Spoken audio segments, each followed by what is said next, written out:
দয়া করে বলবেন গান বাজনা কি ইসলামে জায়েজ? গান বাদ্য ইসলামে না জায়েজ এবং হারাম। আল্লাহ পাক কোরআনে সূরা লোকমানে বলেছেন, ওয়ামিনান নাসি মান ইয়াশতারি লাহওয়াল হাদিসি লিয়ুদিল্লা সাবিলিল্লাহি বিগাইরি ইলমিন ওয়া ইয়াত্তাখিদাহা হুজুয়া উলাইকা লাহুম আযাবুম মুহিন।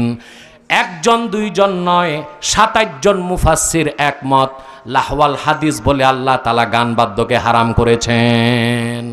রাসূলুল্লাহর হাদিস আছে, এরা কি গান বাদ্যের লোক নাকি? একসাথে উঠা ধরছে গান বাদ্যের বিরুদ্ধে বলাতে। বস বেটা, ফতুয়া শুনে যা। হাদিসে এসেছে আল্লাহর রাসূল বলেছেন, ইন্নাল গিনা ইউমবিতুন নিফাক। গান মুনাফিক বানায় মানুষকে, নেফাক সৃষ্টি করে।